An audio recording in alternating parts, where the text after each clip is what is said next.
Good morning. Welcome to the Brew Wednesday edition. I am your host, Lex. Today, we've got a very special show. We have Mr. Rob Hocking from CBOE.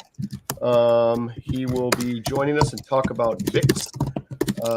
And we're going to do a deep dive, I think. We're going to go down deep. I know Molly has a lot of questions about VIX, so stay tuned for that opening bell.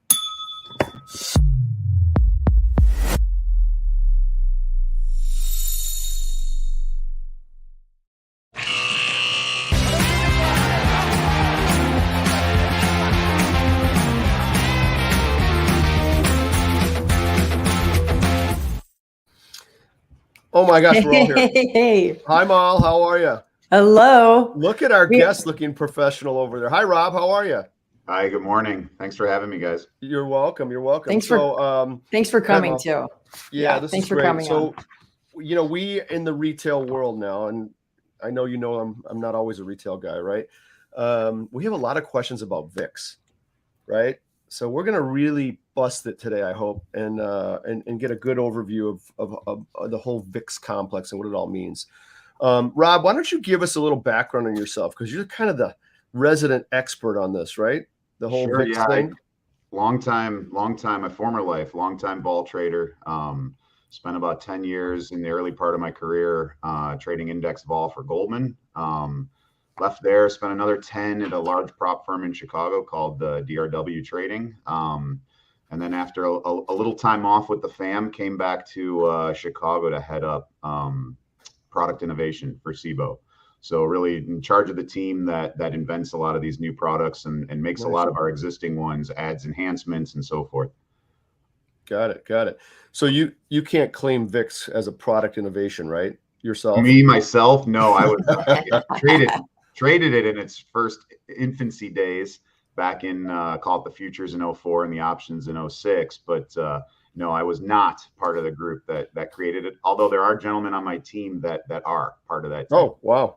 Okay. So they're still around. We're still cranking things out. Cool. It's not that guy behind you, is it? No. Oh, you made me look. Yeah, you made him look.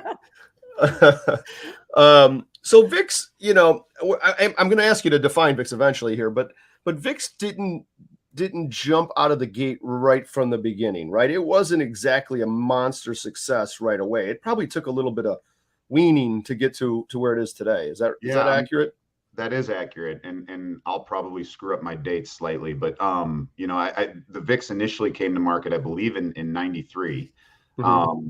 Took about a decade until we really changed the calculation, and I believe it was 2003, and then we changed the calculation in order to make it tradable. And I'm all talking about the 30-day number here, that 30-day forward number.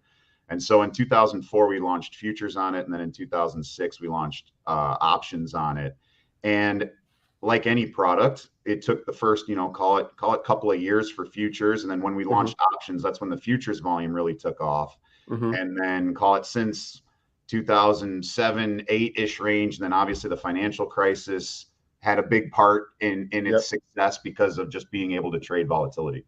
Got it. Okay. That's interesting. So let's start from the beginning. First of all, we're gonna obviously ask you to define VIX. So what is VIX? And I know people, retail folks especially, probably associate VIX maybe incorrectly with the fear gauge or the fear index. And I know that you folks at CBOE might not love that, but what is VIX? For the everyday user, how would you define it? Yeah, I mean it's when I'm going to start by speaking more about the 30-day number, and I'll classify why I'm singling 30-day out. But it's the benchmark that measures what the expected implied volatility is of the S&P 500 over the next 30 days. And so more simply, it's just the market's forecast for how much the S&P 500 is expected to move. Mm-hmm. And why I call out the 30-day number is we've also since, over the progression and kind of evolution of VIX, we've created a 1-day index. We have a 9-day index. We have the 30-day index, like most everyone knows about. And then we have a 3-month index, a 6-month index, and a 1-year index. Wow. And what each represent is just that market's forecast for how much the S&P is expected to move for that time period. So you can see why it can be valuable to have like all of those different time periods, because you're really slicing up where you think the market might move during that time. Got it. So how is, the main VIX is the 30-day, right? Yep. That's the one that has tons of volume. How's the volume in the other entities? The 1 day, the 3 month, and so on and so forth. So great question. The everything but the 30-day, which we'll just refer to as the VIX, for ease. Everything other than the 30-day VIX is not tradable. They're just indices. So they're just indications or indicators of what the market is expecting for movement, but they're not an actually tradable contract like the 30-day number is. Okay, so you produce some sort of cash number for each of those terms, so that people can see a comparative, and you measure it, based on the methodology and the mathematics of those term periods, right? To produce. Correct. Yeah, and they're all the same except for the 1 day number has some nuances just because you're dealing with 0 DTE and 1 day options. Right. But yes, they all use the same methodology. They're all interpolating that constant maturity number. So, obviously we have listed maturities in the options market. We're taking that information and backing out what a constant maturity number is for that time period. So if it's 9 day, it's always 9 days from the time you're looking at it. Same thing with 3 months, 6 months, so on. Sure. Okay. So then the 30-day, the way you calculate it, when the next day rolls off, we're taking a rolling, getting the next 29th or 30th day, right? So it's always a rolling number. Yeah, that's why, you'll see in some media publications how we use options that are 23 to 37 days. Like you're using those time horizon because you're always rolling that to give you the constant maturity 30-day number for the cash index. Okay, got it. Now, without getting like way deep in the calculation, can you give us a basic example of how it's calculated, the VIX, or is that too complicated? Oh, I mean, and I can use the remarkable. Don't think I can't get that remarkable out. We'll do our best here. I know obviously it can be complicated. This derivative or this index in particular is fairly complicated, but we'll try to keep it as simple as we can. So the VIX index is just used. It's calculated using SPX option quotes. So we look at observable bids and offers in the SPX options, and then based on that, we back out the volatility for what is being implied for that 30-day move. So it's what I always like to say is it's pretty compelling when you're using actual tradable option quotes. I always like to think of it, if you ask somebody, oh, do you think it's going to rain tomorrow? Somebody might look at weather.com and say like, oh yeah, best guess, either yes or no. Now what happens when you say, all right, put some money up against your answer? Now all of a sudden people get a little tighter and say, oh wait, like I don't know if it's going to rain tomorrow. I don't feel comfortable now that there's money on the line. That's what the VIX is really doing. It's taking quotes out of the market in SPX where investors are actually committing capital.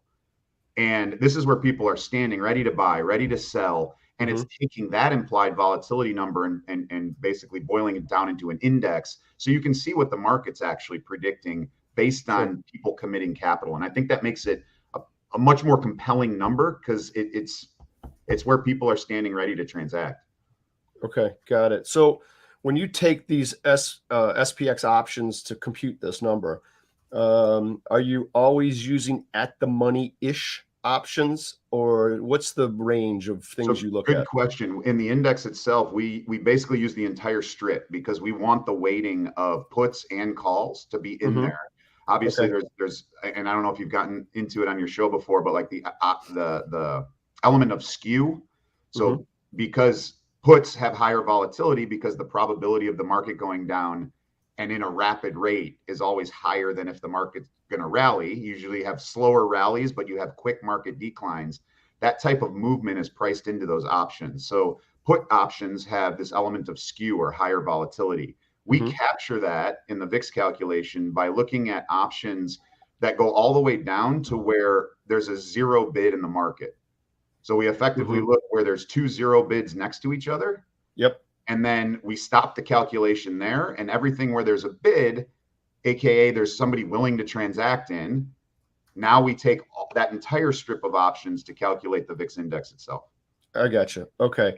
So at the zero bid, is that, in your experience, is that around 2 SDs out there, or is it not even that much where you kind of flatten those tails? Yeah, I don't want to misspeak. Nowadays, I look at so many different term structures. Obviously, that SD moves a lot. Right. It's right around, call it sometimes call it that 3-4 delta option. Yep. The really small, very low probability type of option. Gotcha. Okay. That's another discussion. That's the fat tail discussion. Just a quick yes, question. Molly. Molly's raising her hand. Please. Right. So I'm sure in the calculation that if you take such a large zone, that it would be some sort of a weighted calculation. So if there's high liquidity, that would weigh in a bit more than out on the tail. And I'm sure if you just asked that probably from a more reductive questioning. Is that the case? So the weighting is actually not really based on the liquidity as you describe it. It's more based on the calculation is actually, and this is where we'll probably go a little too deep, but it's 1 over the strike squared. So okay, wait, hold on, wait, is there? I gotta go home. There you go. Now look what you did, Rob. Here comes the remarkable. Here comes the remarkable. Wait, hold on. The seatbelt. It's 1 over. What did you say? The strike, or K squared. K squared. It's the strike. So if you 1 think of over a happy face emoji. That's right. I'll catch up. I get to use a remarkable. It's so exciting. So if you think of the weighting and the nature of the calculation, the put wing is more heavily weighted than the call wing to capture what I described as kind of that downward skew aspect of. Got it. Okay. Got it. That's interesting. So could the do-it-yourselfer use SPX options and put it into an Excel spreadsheet and figure something out on his own to get close to the VIX cash number that's disseminated, or is that just craziness? I think you could get pretty close. I mean, it would have to be a pretty sophisticated do-it-yourselfer. But those exist, and I think you could get relatively close, depending on your market feed and what data you have coming in. But Okay, good. It's possible to replicate in Excel. I've done it, so it is possible. You have done it? Yes. Yeah, but you're not our average bear. So wait a minute. Yeah. Okay.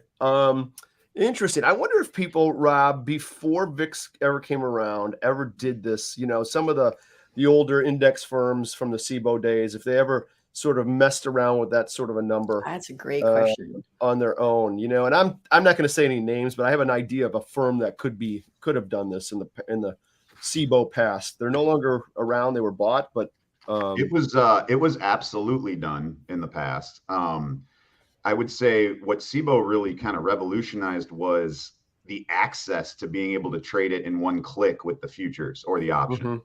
In the replication process, as you can imagine, maybe you don't trade the whole strip. You can get a pretty highly correlated number by using maybe 5 strikes of options or 10 strikes of options, but still you're executing these kind of large baskets of options.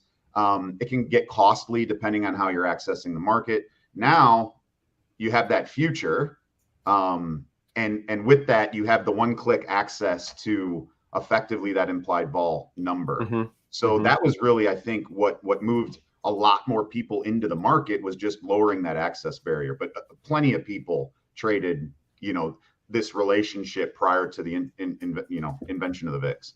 Right. Okay. So,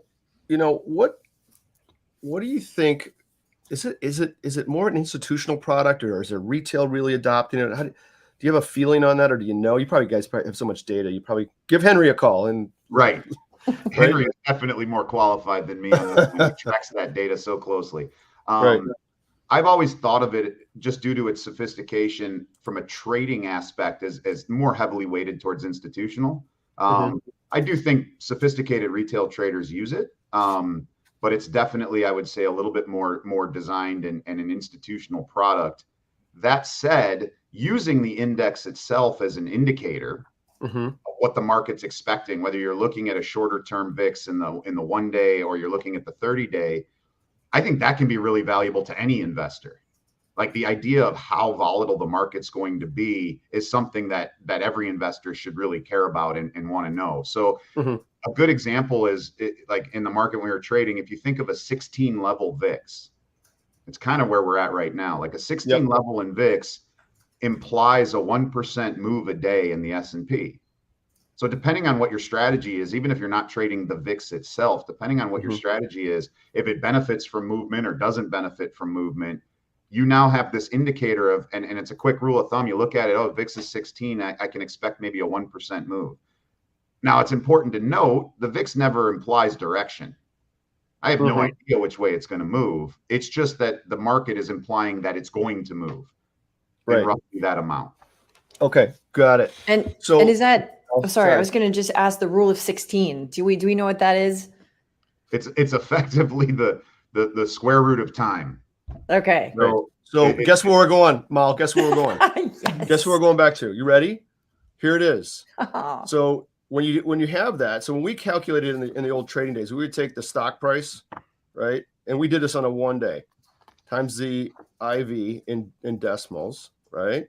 And then this is the part that Rob's talking about here, square root of time, right? So when we think about implied volatility, it's on an annualized basis, right?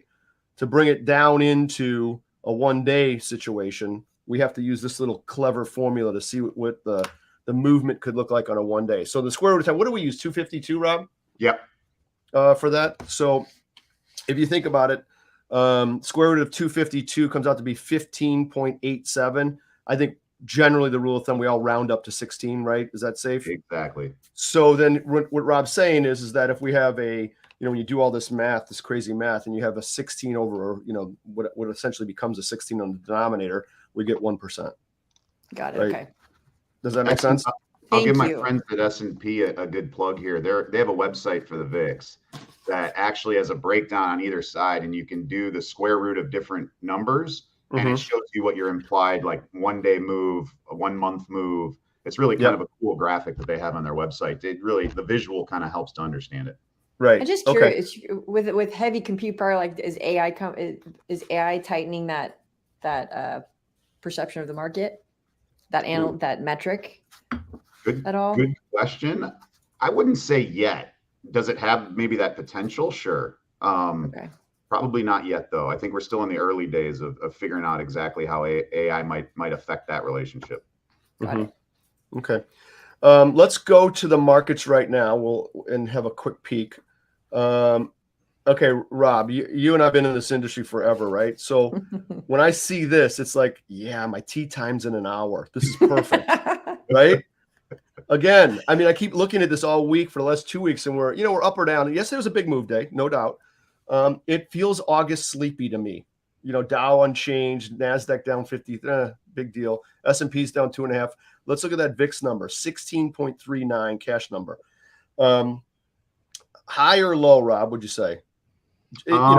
Historically. Historically, it may be a touch on the low side. I think the historic level is closer to 20, call it. Okay. Do you remember VIX 8 back in the...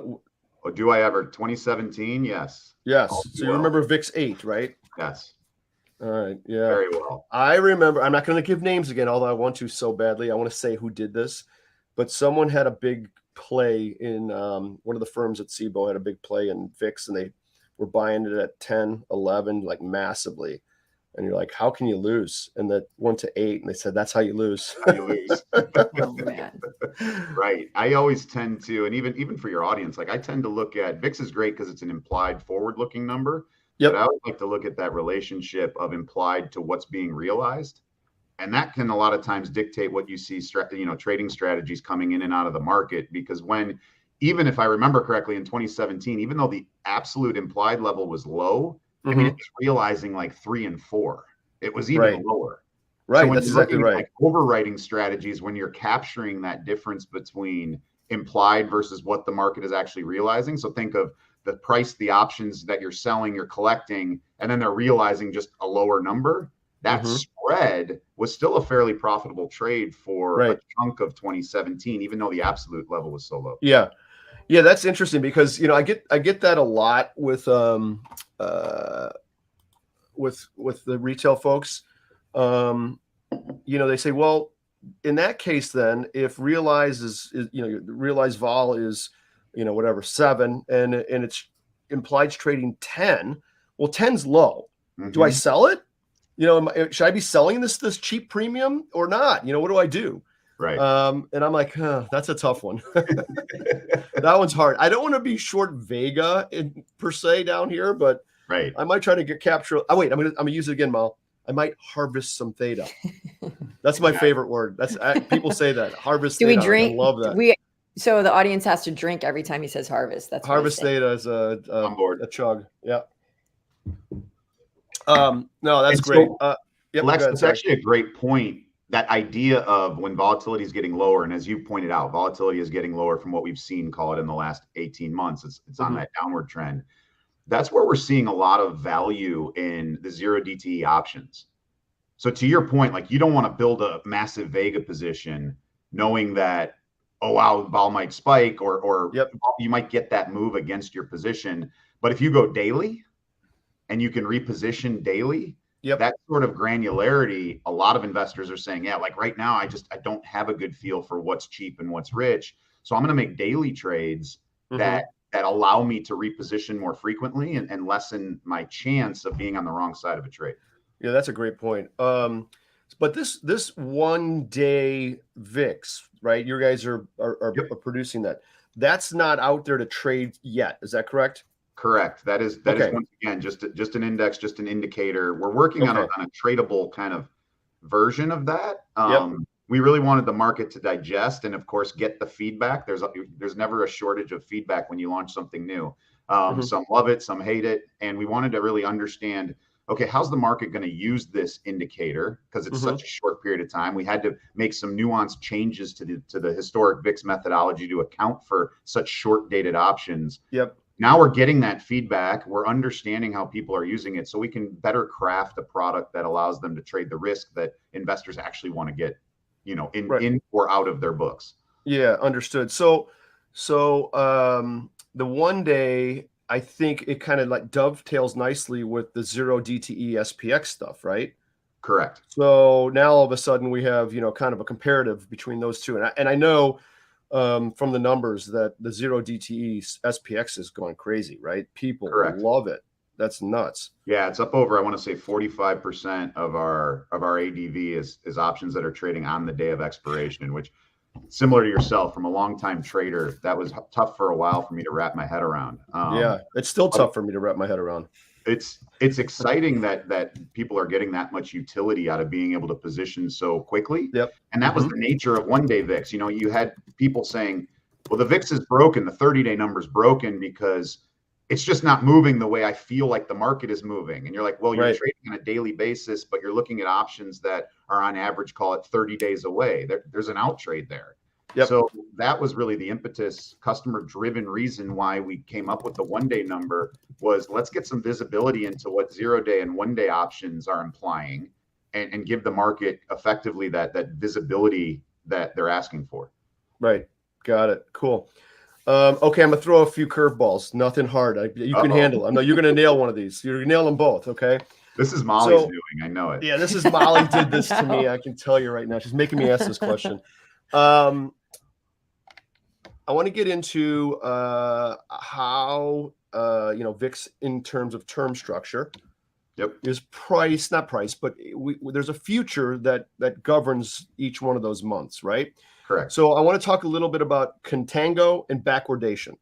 Okay. I'm just going to talk. I know you know what those are. Just for the record, this is Lex. I don't know. This is all got Lex. Molly written Okay, all wait. over. Let me. This has Molly written all over. I can hear her typing away over there, and she's looking for. What is Lex saying? Ask him about contango. I swear, do it. He's not going to know the answer. I swear. Trust me, he knows the answer. All right. So, let me explain a little better. Each VIX has expiries, right? They expire in 5 days, 7 days, 9 days, 100 days, whatever. Each one of those months, I think, has a future, right, product that month is running off of. Correct. So I'm going to let you take it from there, and then we'll get into contango and backwardation mean. Yeah, so just think of the VIX term structure in most simplest form. Think of every month, 9 months out, have its own future. And so let's say September, I don't know off the top of my head what the exact expiration date is, but let's say September 15th is the expiration date. On September 15th, when that future expires, it expires into what the market is anticipating for volatility to be in 30 days. So effectively, what's volatility in October on September 15th? That's what the future represents. Now, we have futures 9 months out. So think of it as September, October, November, so forth, all the way out through May. When you look at those futures and the value of where each contract is trading on like a term structure on a graph, you will see them all line up. So if they were all trading at the same value, you just see a flat line graph. Well, where Lex was going into contango and backwardation, all that is describing the shape. And I feel like we're coming up to your board again here, Lex, where you can draw. I'm drawing already. You can see me drawing. I'm getting it. All you're doing is now referring to the shape of that term structure. So contango is a fancy word for upward sloping term structure. Hold on, so is this it? Think of the September future. I think this is actually where they're at right now. Think of the September future around 17.5, the October future at 18.10, the November future at 18.5, the December future at 18.80. And so they just keep moving up the curve and they form that upward sloping curve. Now, generally, the back end of the curve, if I could draw, would be kind of where that curve flattens out, where he just made that mark right there. That's actually an arrow, Rob. Isn't that a good arrow? An arrow? Okay. It's not a great arrow. My God, that's a horrible arrow. Okay, sorry, where go ahead. Curve flattens out is usually fairly close to the long-term historic level of VIX. So I said that's around 20. In today's curve, if you were to pull this up, and there's websites out there that do it, I think CBOE even publishes a curve, you will see those back terms at around 20 and a half, long-term level of VIX. That's contango, so upward sloping. That's to Lex's August sleepy comment. Less volatile right now, trending up towards its long-term historical average. Now in backwardation, you can imagine by just the sound of it, it's the reverse. So it's COVID, March of 2020. The front term spikes because there's massive uncertainty. And now we know that uncertainty will go down over time. So we slope downward towards the long-term historical average again. The whole reason contango and backwardation exist, in my view, is because volatility tends to be mean reverting. So it always kind of comes back to that longer-term historical average over time. Right. So you have contango back to the more long-term historical average, or you have backwardation back to the longer-term historical average. That's great. That's really helpful. I think people get that. The other thing I wanted to say here, am I still drawing? Yeah. So, when we talked about, this is that 20 mark, let's say that whatever it is, right?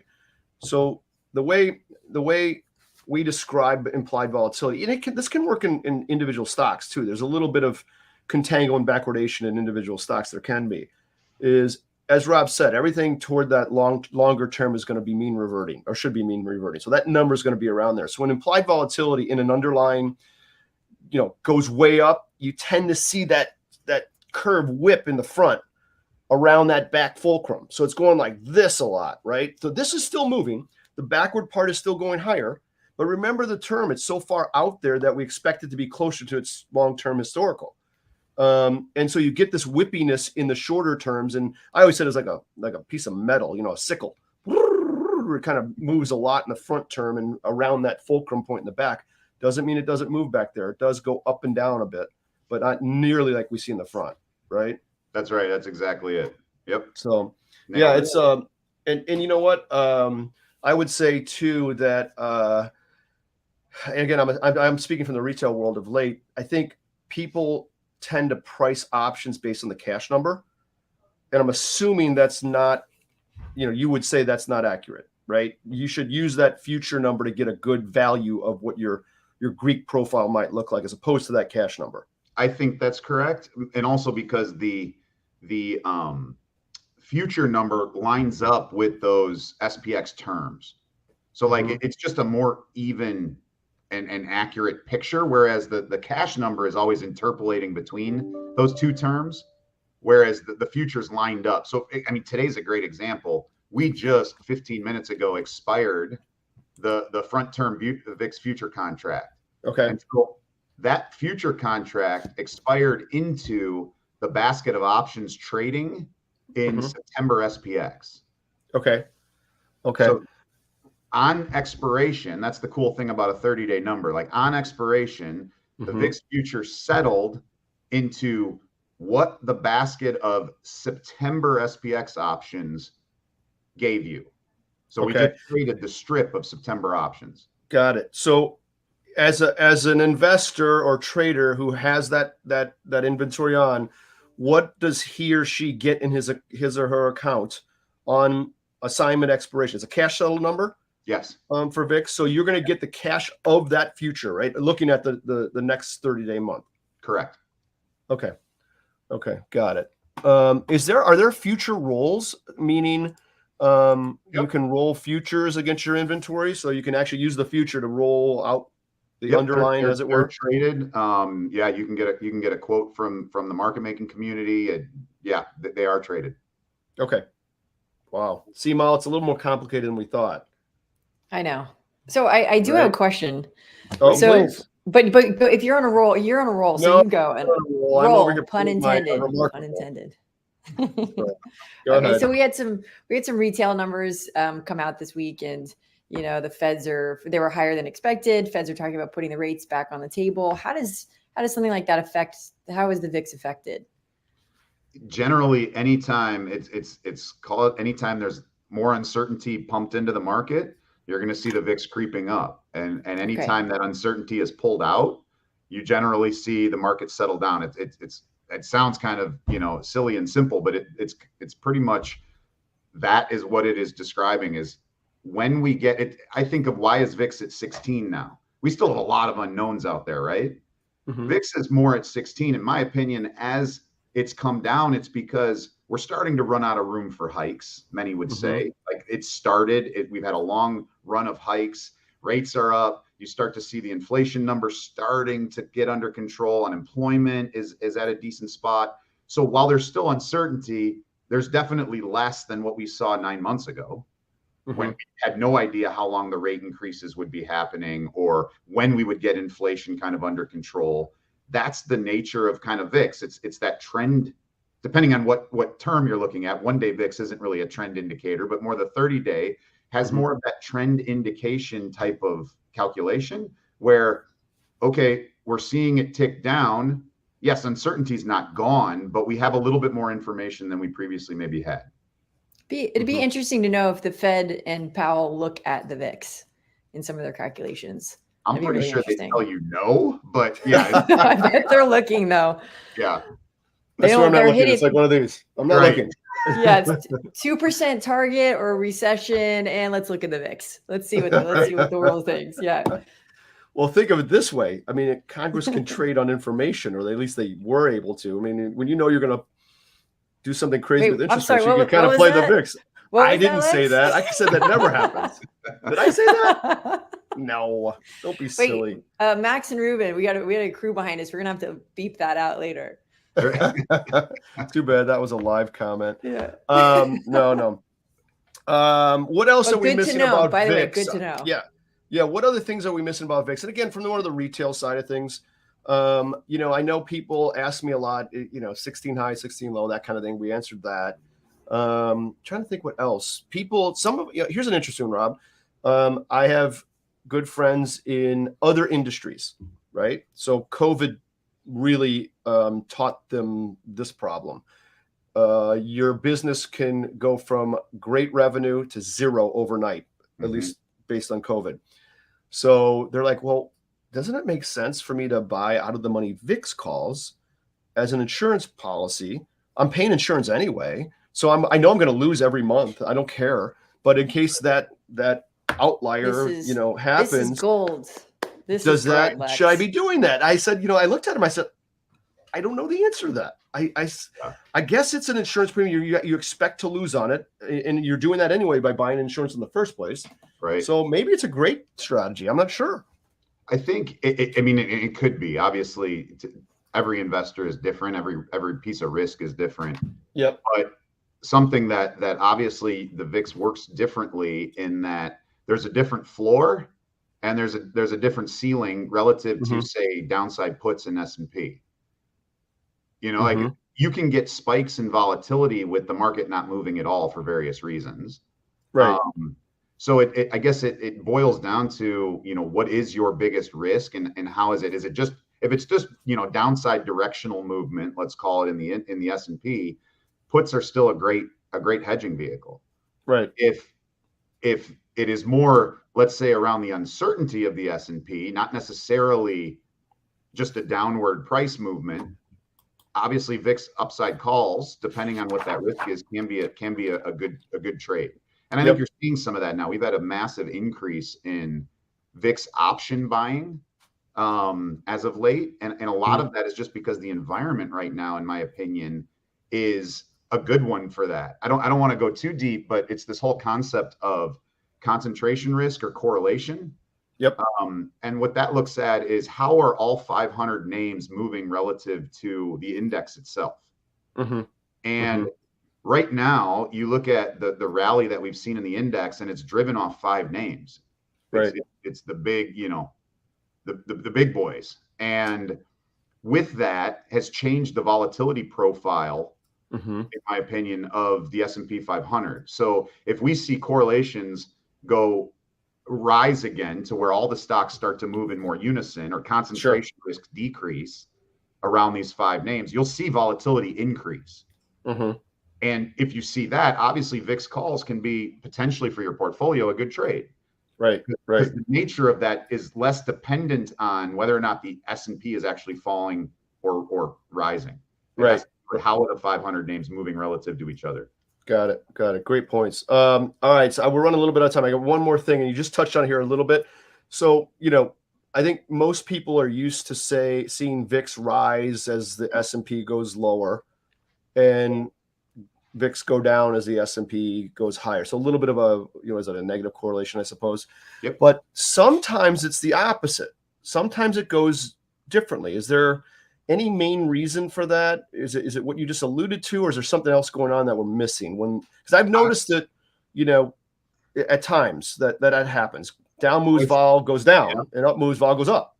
Yep. It's a great question. A lot of that has to do with absolute moves, I think, in the market, or where we're sitting in a particular volatility regime. So if you think of, the market might rally, let's say we get a 4% rally and the VIX is at 16. Well, the VIX is pricing in a 1% move, and we just moved 4.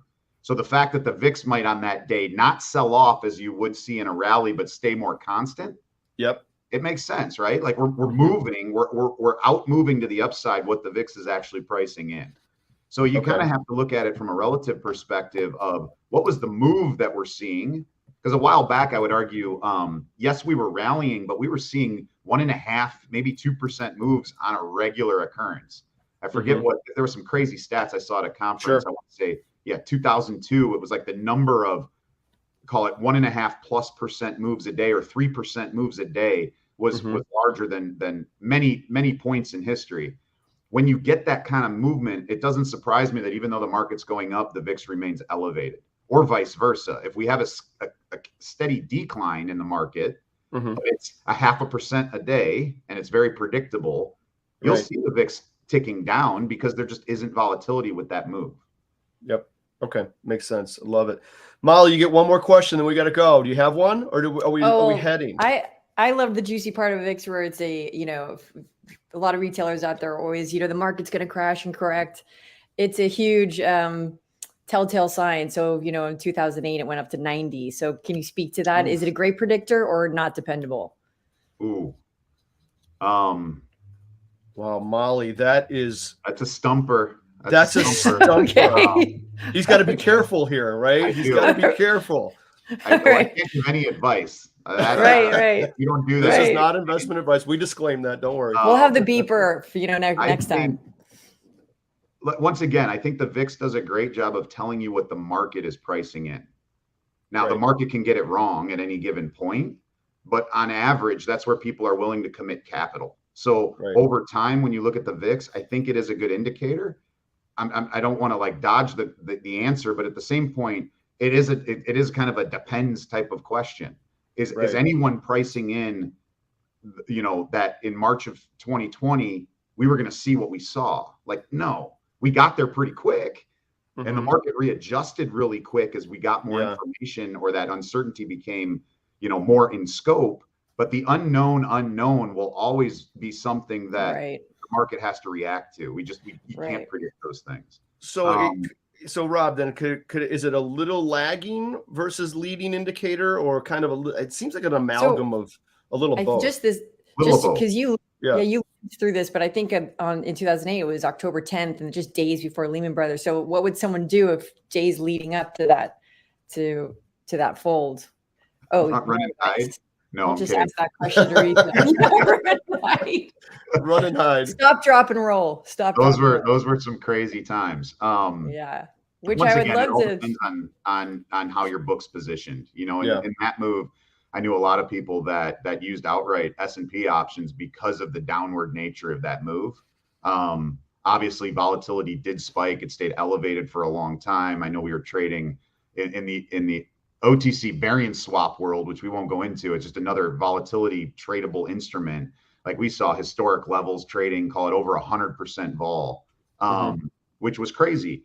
But some of those trades you were still making money on, even though you were buying 100% vol, which to a vol trader, not something generally you want to be on the buy side of, but they were actually in that time realizing and making money for you.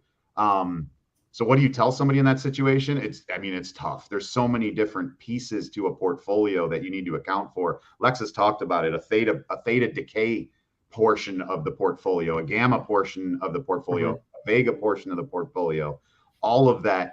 You might use many of these different instruments to hedge out different aspects of, but collectively, is there one magic instrument that helps you in that situation? Not really, unfortunately.